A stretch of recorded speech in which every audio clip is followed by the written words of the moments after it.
Ao longo da nossa série especial de 9 episódios, nós trouxemos relatos de superação, empoderamento e autonomia de algumas personagens com histórias de vida singulares, para ajudar você, mulher, que porventura tenha passado por algum episódio de violência doméstica. E ouvindo outras mulheres que foram vítimas de violência, eu via mulheres.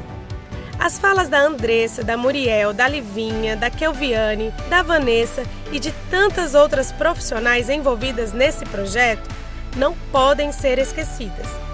Precisam e merecem ser sempre lembradas. Faça o que você quer, seja feliz. O que nós vamos ver agora são os highlights dessas entrevistas, momentos que se destacaram e que a gente faz questão de frisar por aqui. Vamos juntas? Nesse nosso programa de estreia, nós vamos conhecer a história da Andressa. Andressa é baiana, mas tem o Ceará como casa desde a adolescência. Sofreu na pele a violência doméstica durante seu relacionamento. E após romper o ciclo da violência, a jornalista criou o projeto O Que Não Nos Disseram. Projeto de enfrentamento à violência contra mulheres que conta com diversas frentes de atuação e uma comunidade de quase 50 mil seguidores no Instagram.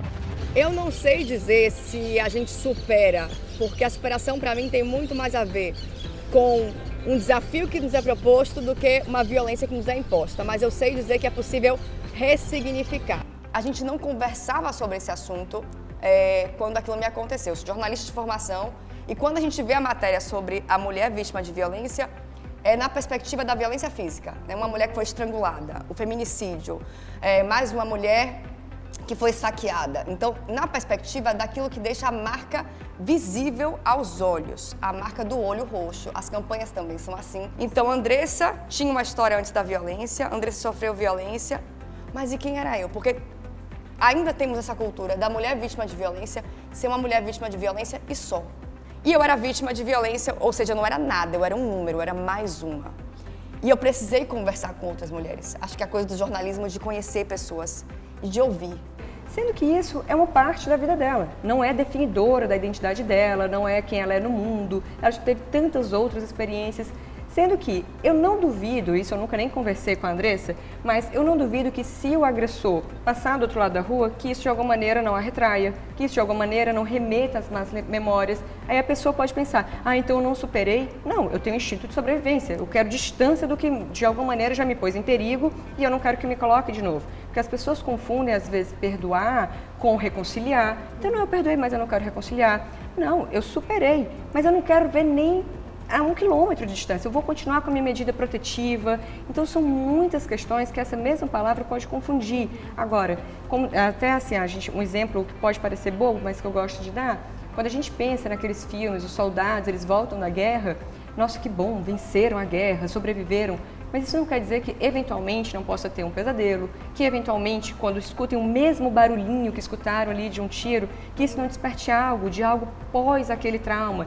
Então essas outras vivências, né, de conversar com outras mulheres, né, de ver que, eu não estou sozinha no mundo, que a palavra representatividade, ela importa para todos nós em diversas situações, inclusive para a mulher que já sofreu violência. É complexo, né? E a gente tem que pensar em ferramentas plurais de enfrentamento às violências plurais contra mulheres plurais. Eu acho que entender essa pluralidade, essa diversidade, essa complexidade do assunto vai fazer a gente caminhar melhor. Eu só faço convidar vocês a contar com a gente o que não nos disseram, porque eu acho que aí a gente vai tentando criar esse mosaico tão difícil de entender o que é a violência contra a mulher, como ela se dá, como ela reflete e como a gente pode ser eficaz e eficiente no enfrentamento a todas essas violências. Tais mulheres são incapazes de dar um primeiro passo em direção à denúncia. Foi pensando nessa situação que nós chamamos alguém que tem uma história de autonomia que pode servir de exemplo para você. Minha história é um pouco diferente das demais. Eu tenho síndrome rara, que só fui diagnosticado com uns 3 anos, e até lá eu ainda nem andava e sentava sozinha ainda. Então com 3 anos eu fui diagnosticada, que ela se chama displasia espondilometafisária com frouxidão ligamentar. Em São Paulo, eu fiz 3 cirurgias em 15 dias. Retornei para Fortaleza com a perspectiva de sentar. Andar, não. E aí, para surpresa de todos, cá estou eu já. Disseram que ia durar até os 18 anos. Eu já estou com 31 anos. Estudei numa escola como qualquer outra criança. Claro que não foi fácil, porém impossível também não. Então terminei os estudos, fiz faculdade, fiz especializações, hoje tenho empresa. Então eu decidi que eu precisava mostrar mais, inspirar mais, porque a vida tem que ser vivida o quanto antes, né? E aí eu comecei a palestrar e as pessoas perguntavam, realmente, isso não é tão difícil. Então eu recebia muito esse feedback. Não, depois que eu vi tua história, eu acho que eu posso fazer, eu acho que eu também consigo. A dificuldade não tenho. E a palavra dificuldade ficou na minha cabeça, né, durante o começo das minhas palestras. E aí deu um estalo, realmente, o que realmente é difícil para mim, né? E é por isso que eu uso já essa frase há um bom tempo e pretendo levar ela para o mundo inteiro. E para todo mundo mesmo, né? Então, Gardênia, eu queria que você trouxesse assim, um pouco desse gancho, de falar um pouco disso, tanto o que é difícil, o que a gente acha que é impossível, né? Infelizmente, Andréia, nós vivemos em uma sociedade que ainda é muito machista e muito patriarcal, né? Que sempre coloca as mulheres em um patamar abaixo, como se as mulheres não tivessem a mesma capacidade que os homens. E, infelizmente, elas acreditam nisso, né? É o que tem feito com que muitas mulheres paralisem, muitas vezes, essa crença de achar que não dão conta, de que isso é para homem mesmo, de que eu não consigo porque isso não é coisa para mulher. E a gente vai meio que proliferando essas informações, vão passando de mães para filhas, né? E aí nós temos muitas vezes mulheres com muito potencial, muito inteligentes, sim, porém não estão nos lugares onde deveriam estar. Com muitas forças, né? Com muitas forças, né? Porque... E não sabendo da sua força e autonomia, que ela pode ir lá e fazer e mudar realmente o ambiente dela, mudar o comportamento dela. Hoje tem que mudar completamente, porque as mulheres elas têm que ter a autonomia, principalmente financeira. Eu acho que eu sou... meus amigos falam muito isso de mim, que falam assim, nossa, você vai lá e faz, porque tudo que eu quero fazer para mim é possível fazer, principalmente a autonomia financeira, porque me dá liberdade geográfica, eu posso viajar, eu posso, sei lá, comprar uma roupa bonita. Agora, imagina, né, as mulheres que não têm, que acham que não pode ter uma autonomia financeira, por exemplo. E, Andréia, isso é interessante porque eu diria que é um comportamento muito repetido, Livinha, sabe? Porque muitas vezes as mulheres, elas veem as mães sendo maltratadas, né? Sofrendo violência psicológica, física, essa violência patrimonial que muitas vezes não é falada, né? E que eu até gostaria de abrir um parêntese para falar um pouquinho sobre essa questão da violência patrimonial, né? Então, assim, vai se repetindo esse comportamento. Então, assim, a mãe fala, não, minha filha, homem é assim mesmo, homem é tudo igual, homem trai, homem bate, né? Então, assim, mulher tem que ficar em casa mesmo, tem que ter filho, né? Tem que procriar. Nascer pro lar. Esse é o papel da mulher. Esse vai ser o mote central desse nosso episódio, que vai mostrar o perfil de uma mulher que conseguiu garantir seu espaço em um meio dominado por homens. Então, eu comecei a treinar de 13 para 14 anos, num projeto social. Fui crescendo, a galera foi descobrindo que eu não era mais uma promessa, e sim uma realidade, né, no mundo do MMA feminino. E aí, passei por um momento difícil, gravidez, lesão. E agora, se Deus quiser, próximo ano eu vou estar na ativa novamente. E claro, né, que a história da Vivi, nossa, eu acho que daria uns 3 programas desse aqui só pra gente falar de você. Super nova, começou no MMA muito cedo, já foi mãe. E aí, ela hoje é a nossa personificação de uma mulher empoderada, né? Porque, vamos falar sério. E Gardênia, eu queria saber de você hoje em dia, né? O que é uma mulher empoderada? Isso tem a ver com autoestima? Tem a ver com trabalho? Tem a ver com relacionamento? O que seria o empoderamento? Eu diria que o empoderamento feminino em nada tem a ver com a força, com a agressividade, né, com a questão de força física mesmo. Não tem nada a ver com isso, não é isso, né? O empoderamento feminino, ele está mais atrelado, mais ligado à questão da independência, à questão de como essa mulher se enxerga, qual o potencial que ela vê nela mesma, né? E aí, isso entra muito a questão da autoestima. Porque eu não consigo ver uma coisa sem a outra. O empoderamento sem a autoestima. É por isso que é tão falado, é tão importante a mulher ela buscar essa autoestima, ela saber quem ela é, ela se reconhecer, né? E ela investir nela, fazer por ela. Né? Então, assim, quando a gente fala em empoderamento feminino, em nada a gente está falando em utilizar de força física, em agressividade, mas sim em essa mulher saber qual é o lugar dela no mundo, em ser uma mulher que tem atitude, Sim. em ser uma mulher que se reconhece, que sabe quem ela é. E é muito interessante falar justamente disso, e a Vivi estando aqui hoje, porque ela vai justamente mesclar essas duas coisas. Por ser atleta Sim. de MMA, então a gente já vem aquela confusão, é claro que ela é empoderada, Sim. ela é do MMA, é óbvio, né? Mas é como você falou, não tem nada a ver. Não tem nada a ver. A mulher ela pode ser feminina, ela pode ser delicada, ela pode querer se sentir protegida e ela pode sim ser forte, psicologicamente falando, Sim. moralmente falando, e querer ter a sua independência, né? Ser uma mulher firme, ser uma mulher decidida, ser uma mulher que sabe o que quer. Isso é empoderamento. É empoderamento. Mas apesar de falar essa coisa que, mas a luta necessariamente não tem nada a ver com empoderamento, na verdade, eu acho que pode ter, porque eu até perguntaria para você, Vivi, a luta na sua vida, né? Você treinar diariamente, você já muitas horas, isso te ajudou bastante a se sentir uma mulher hoje super empoderada, mãe, correr atrás dos seus objetivos. Isso, porque geralmente o pessoal junta que essa é uma questão de só lugar de homem, a luta, né?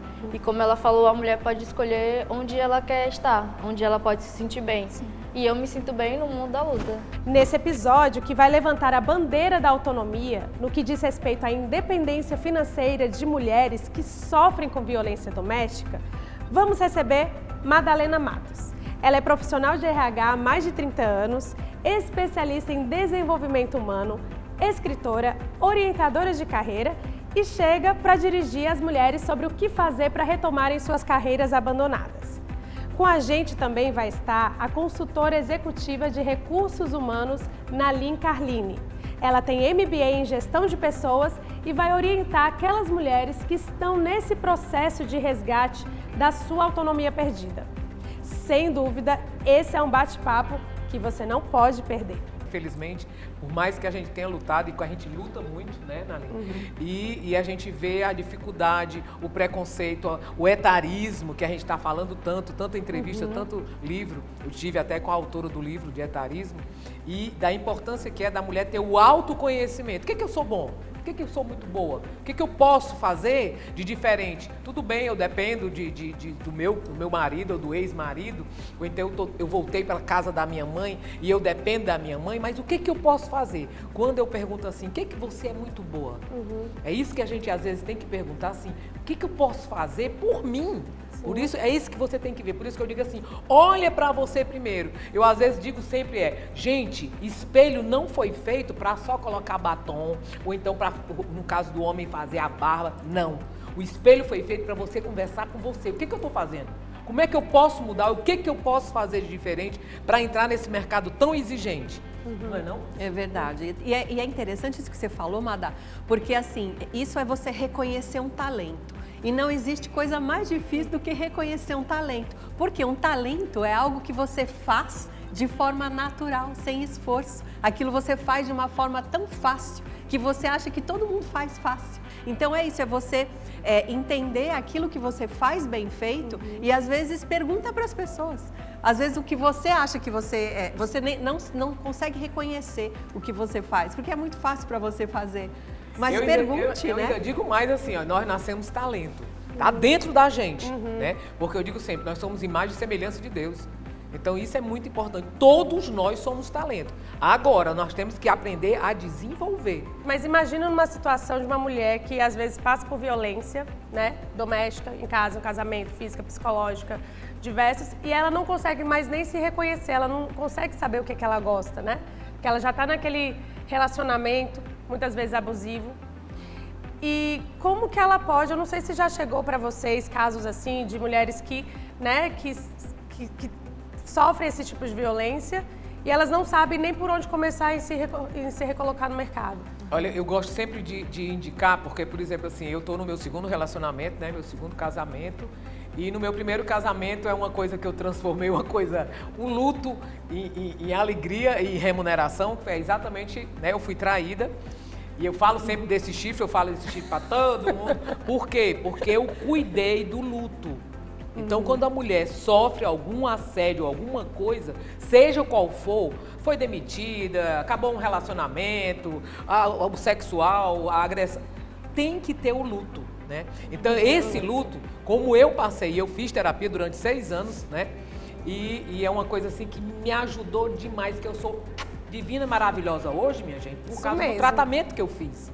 6 anos de terapia. Ah, mas acontece que eu não tenho condição de terapia. Gente, tem terapia, a gente tem condição. Aqui, né, a gente sabe muito bem que existem locais, e eu sou uma que ajudo sempre quando tem vários locais que a gente pode trabalhar a questão da terapia, de buscar ajuda, né? Mentoria também, mentoria também, tem mentoria também. Então, quer dizer, você não estava se sentindo bem, não está se sentindo segura, busque até a própria amizade, a própria rede de apoio, uma rede de apoio, É. exatamente. E que tem uma saída, você é bom em alguma coisa. Exato. Talvez essa rede de apoio, essa ajuda vai ajudar. Te ajuda a enxergar. A enxergar, descobrir no que você é bom e te dá também vontade, energia. Com certeza. Né? Com E certeza. o relacionamento abusivo, então muitas vezes o relacionamento abusivo, o assédio emocional, o assédio psicológico, ele se demora para ser percebido.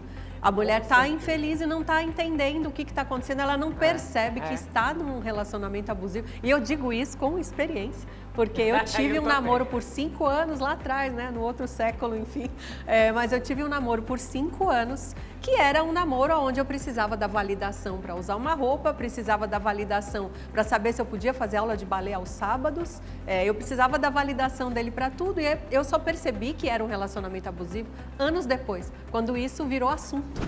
Acredite, é exatamente assim que se sentem inúmeras mulheres que enfrentam episódios de violência doméstica. Constantemente, elas acabam ouvindo uma série de comentários que acabam afundando ainda mais sua autoestima já tão fragilizada.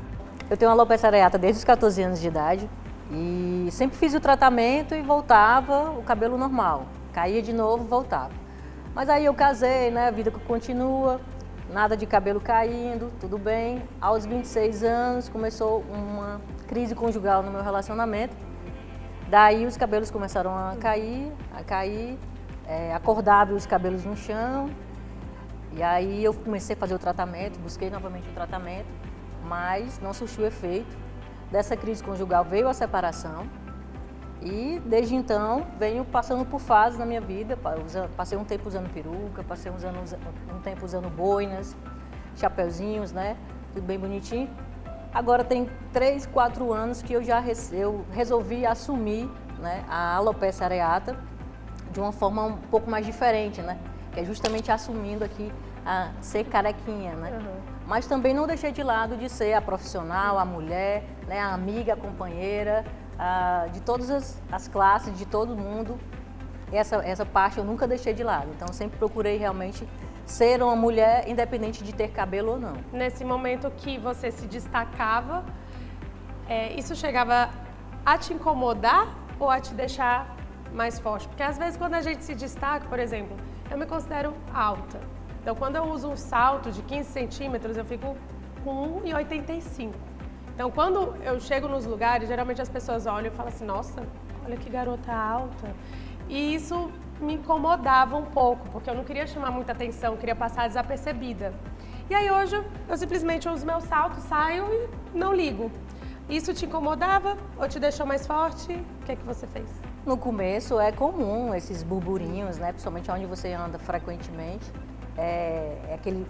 Muita gente me abraça, dizendo que começou a me abraçar, né? Dizendo que eu tinha que ter força, que eu ia conseguir passar por aquilo de uma forma muito tranquila, porque tinha muito tratamento, imaginando cercear, né? Então sempre, hoje ainda tenho essas conversinhas, tenho que explicar às pessoas o que é a alopecia areata, que ela não é tão comum.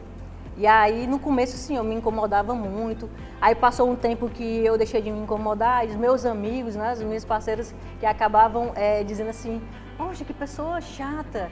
E aí elas se incomodavam por mim e eu comecei a relevar até o ponto que hoje eu não me incomodo de jeito nenhum. É um processo. Sim, também. é um processo. É que todo mundo passa, Sim, mas que é sim, possível. é um processo. Né? Que chega sim, lá. é possível, é possível. É tudo a questão de treinamento. Treinamento. E a Laís, né? Já vamos aqui pro momento cabelos.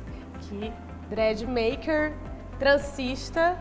E aí, como é que você começou assim nessa profissão? Bom, as tranças vieram na minha vida primeiro do que os dreads, né? Antes não existia produtos para cabelo cacheado, então eu comecei a me pedir socorro na química, né? Então me prendia muito à química. E aquilo, depois que uma pranchinha explodiu na minha mão, eu disse, eu não quero mais isso para minha vida, não quero. E aí eu decidi passar pela transição capilar e foi aí que eu comecei a me interessar mais pelas tranças. Então eu comecei a fazer as tranças em mim. E as pessoas foram vendo ali, né, e foram perguntando, ei, dá certo fazer em mim? Faz um penteado aqui e tal. E eu fui gostando disso. Já os dreads já foi bem depois, foi na pandemia, a gente começou na pandemia.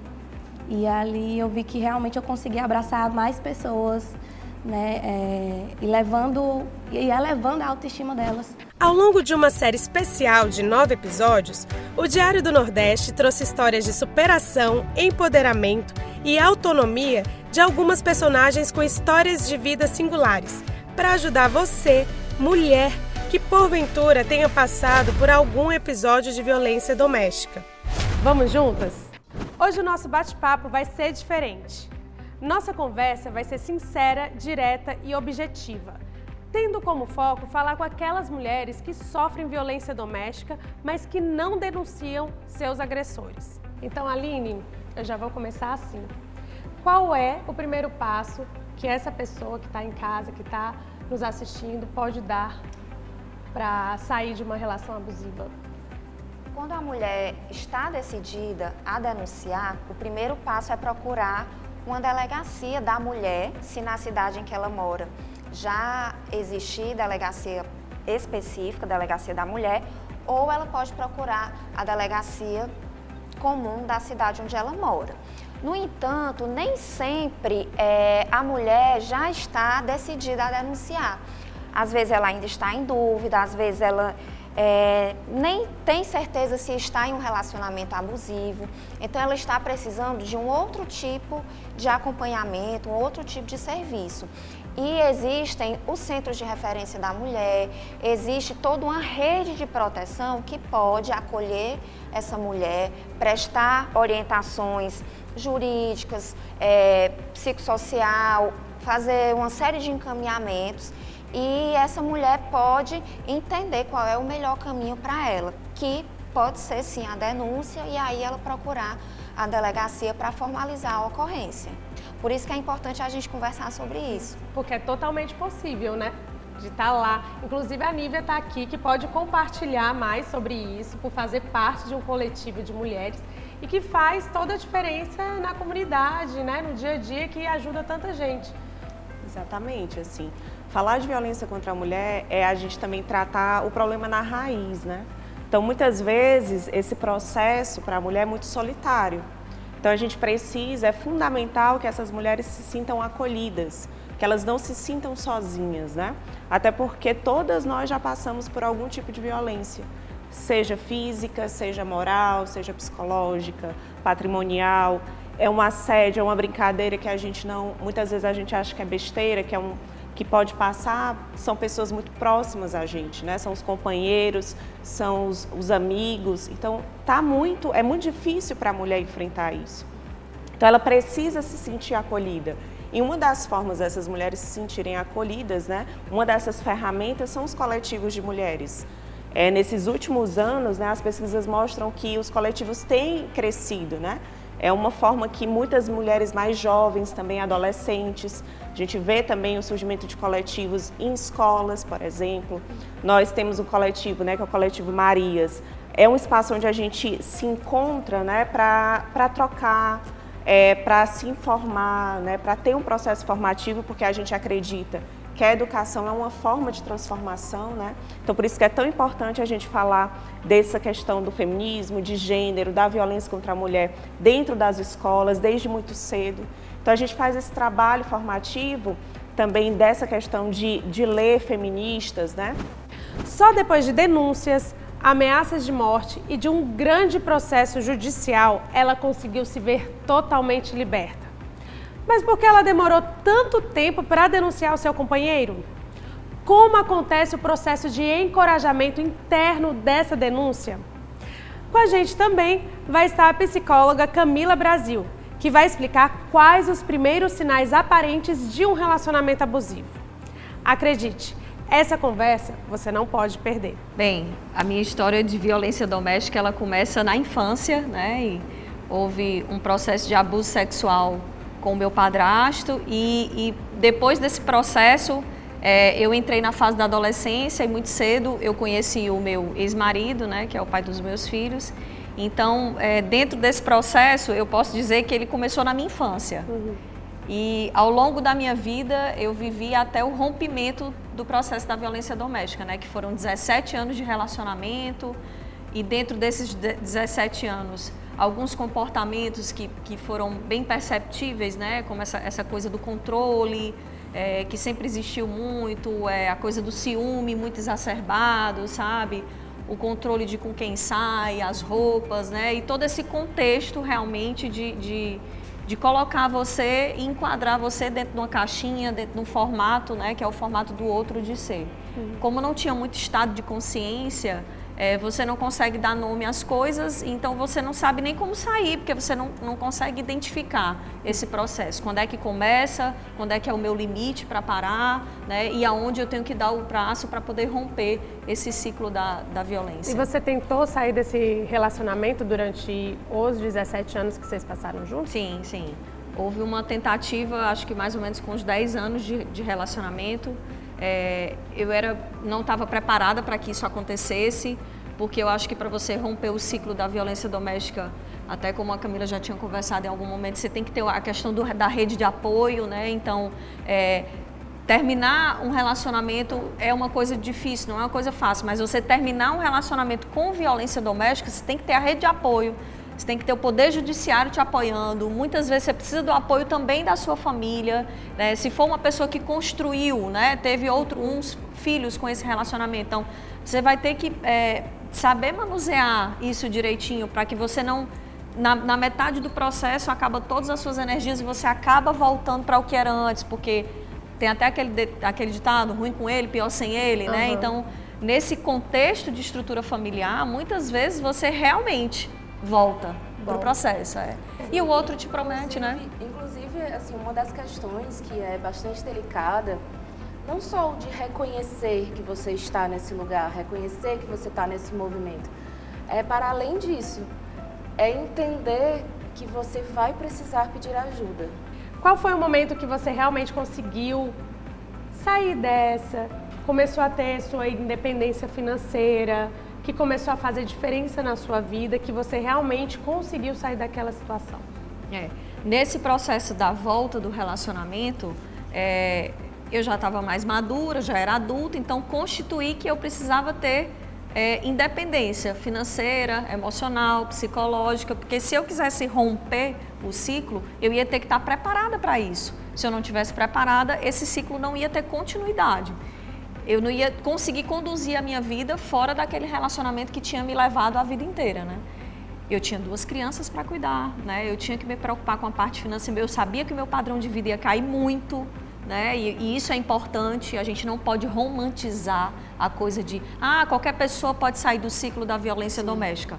O contexto, ele é bem complexo, certo? Cada pessoa tem um perfil diferente e o mais importante de tudo que a gente precisa passar para essas pessoas tudo é possível. A gente consegue sair. Tá aqui você. Eu tô aqui contando a história. E o meu ciclo de violência doméstica foi um ciclo que passou por 12 boletins de ocorrência, medida protetiva, prisão, tornozeleira eletrônica, todos esses processos foram passados, né? Eu não morri, tem gente que morre. É importante lembrar que tem gente que morre. O processo ele não é lindo, ele é necessário, ele é extremamente necessário. Porque se ele não acontecer, você vai definhar naquela relação. Não é a sua vida que você vai viver a vida que o outro quis que você vivesse, né? Com as regras dele, não são as suas. Então, esse rompimento do ciclo da violência doméstica, ele vai para a coisa de você tomar de conta da sua vida. Hoje eu sou uma pessoa, eu posso até dizer que normal. Por quê? Você que ela olhou para mim. Eu tô aqui para te dizer psicóloga. Por que eu digo assim, hoje eu sou uma pessoa normal? Porque esse processo, ele me conduziu para o que antes para mim era uma realidade normal para todo mundo, menos para mim. Era uma coisa meio que inacessível. Eu não conseguia alcançar isso. Então, essas pessoas que hoje estão passando por um processo de violência doméstica, elas precisam realmente ter uma rede de apoio. É na rede de apoio que você consegue se sustentar e continuar. É com o apoio da justiça que você consegue finalizar o processo. Aí eu não tenho dinheiro para advogado, mas eu vou precisar de pensão alimentícia. Eu não tenho dinheiro para advogado, mas eu vou precisar desse processo todo. Então, eu acho que todos esses pontos juntos, eles te trazem a superação, né? Tem gente que não tem tudo isso, tem gente que tem mais, tem gente que tem menos. E na hora que você acorda e diz, eu vou procurar a Defensoria Pública, vai ser sofrido, doloroso, mas sem a Defensoria Pública eu não vou conseguir. Então, é isso, sabe assim, é você acordar e dizer, a partir de agora, não mais. Em 2008, uma cearense foi notícia em todo o país por ficar em segundo lugar em um famoso concurso de beleza. Acontece que esse não era um concurso qualquer. Era o concurso que escolhe a mulher mais bonita do território nacional, o Miss Brasil. Vanessa Vidal foi à frente do seu tempo ao mostrar que nada poderia lhe parar para chegar onde ela gostaria de chegar. Eu tenho uma história marcante, passei por muitas coisas, foi uma vida de muita luta, desde a minha infância até hoje essa luta nunca parou. E vocês, não sei se vocês já sabem, né, que algo que marcou muito a minha vida foi que eu participei do Miss Brasil, né, eu fui a primeira surda a participar, tirei o segundo lugar como Miss. E isso mostra um pouco da minha autonomia, de como eu precisei enfrentar tudo isso, tomar à frente da minha vida e acreditar em mim mesma e me mostrar que eu sou capaz e que a inclusão ela deve acontecer. E quem eu sou, apesar de ser surda, sou uma mulher que tenho muitas experiências, já passei por muita coisa que não foi fácil na minha vida, aprendi junto com outras pessoas, nós podemos aprender juntas também, e eu estou aqui para ensinar, mas também para aprender juntamente com todas aqui. Quando eu tirei o segundo lugar, eu não esperava por isso, né? Foi uma surpresa mesmo, e não só uma surpresa para mim, mas também para todas as outras mulheres que estavam presentes ali, para mostrar como eu também sou capaz e que para isso eu precisei lutar, né? Foi mérito meu, foi difícil, mas por conta da minha autonomia eu consegui. Então vocês, mulheres que estão aqui nos assistindo, pensem nisso também, o quanto é importante. Se você não decidir em algum momento que aquilo é muito importante para você e se autorizar a estar naquele lugar, você for esperar a autorização das pessoas, você nunca vai receber essa autorização. Você com algumas exceções, lógico, mas assim, conquistar um lugar nunca antes conquistado, quando você é uma mulher, né, ele é sofrido, ele é mais atravancado, ele é mais difícil, porque você precisa sustentar esse lugar o tempo todo e esse lugar ele está sempre sendo questionado. Você vai ter que se provar mais, você vai ter que se esforçar mais, você vai ter que doar muito mais, única e exclusivamente porque você tem alguma, seja condição de existência, seja algum detalhe da sua personalidade, seja porque o seu corpo não é adequado, você vai precisar se provar o tempo inteiro. E sustentar esse lugar é estar constantemente se provando. E é muito delicado. Mulheres passam por isso e homens não passam por isso. Homens conquistam coisas muito mais facilmente, os seus lugares não são questionados com tanta frequência, porque eles são homens, única e exclusivamente. Até na hora de uma explicação mesmo, né? Como tem homens explicando coisas para homens, é de uma maneira. Sim. Quando o homem vai explicar para uma mulher, ele é super mais didático, partindo do princípio que a mulher não tem conhecimento sobre aquele assunto. É bem didático, né? Quase desenhado. Gaslighting ali. Total gaslighting. Mansplaining. Eles total... Mais palestrinha. Exato, vem palestrinha explicar com detalhes sobre um assunto que a gente tem total conhecimento. Então, eu interrompo e falo assim, olha, desculpa, eu já não precisa me explicar dessa maneira, porque eu já sei disso, né?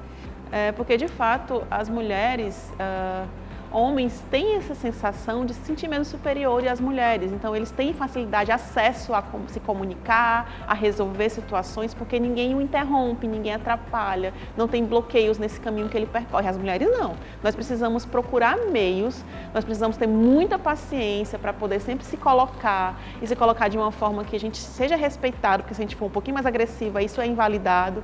Então, para conseguir chegar nesse lugar que o homem consegue chegar com tanta facilidade, a gente tem uma dificuldade muito grande. E o machismo, ele acaba atrapalhando, né, esse nosso percurso, esse nosso caminho. Então isso precisa ser mudado, a gente precisa começar a trabalhar a empatia mesmo, com os seres humanos mesmo, para a gente entender como é que funciona, principalmente para nós mulheres.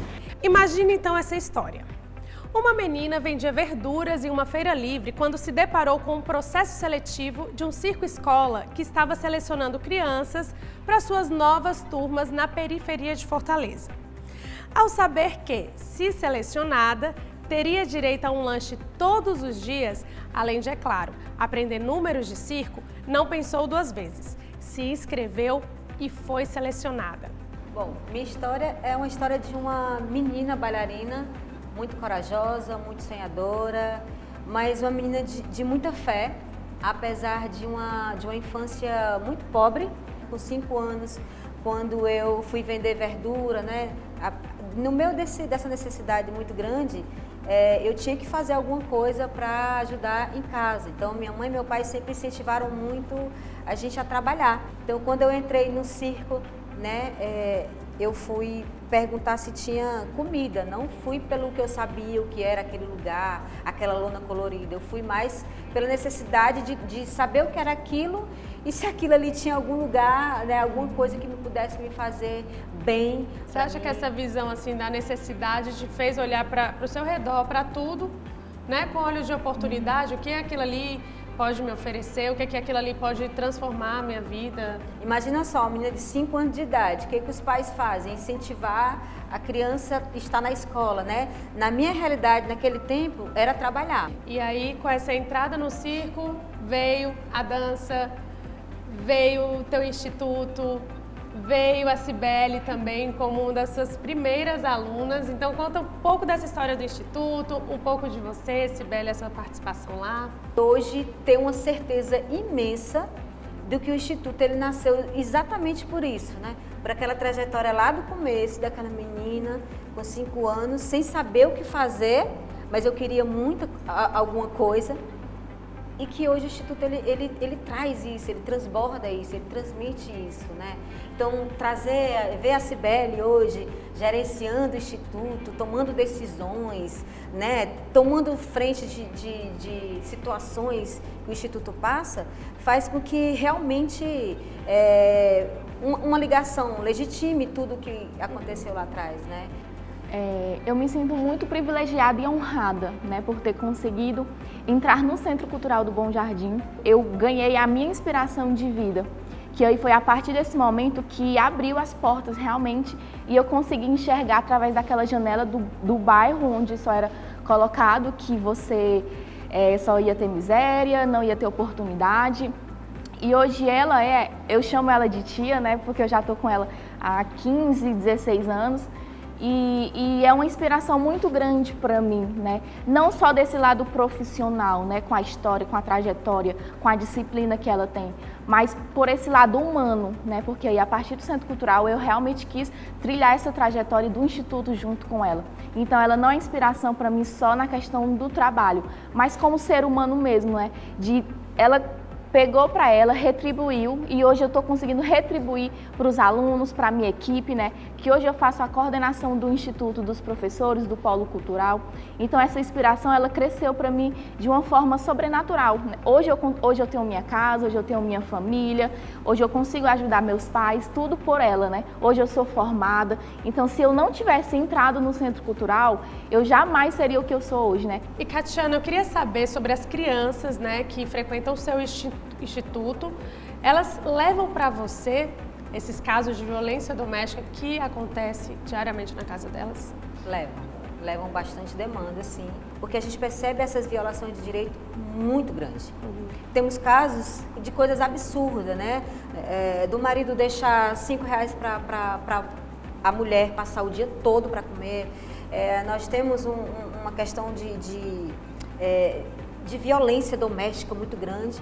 Então, elas relatam ali muito frequente e a gente começou a ter essa escuta mais delicada, sabe? Então, vamos ter mais uma reunião de pais, vamos pensar nessas ações específicas para essas mães, como é que elas podem se proteger, como é que elas podem conversar, como é que elas podem enfrentar esses desafios, porque envolve muita coisa, envolve a fome, envolve a moradia, a questão da independência financeira. Então, criar um programa, criar um espaço, ainda improvisadamente, como eu criei o Mulheres da Quebrada, foi para que eu dissesse, que eu escutasse, para que ela não ficasse ali corroendo aquela mágoa, aquela violência que sofre ali, que só Deus sabe como e quantas vezes durante a vida dela ou durante o dia, que esse pessoal fala.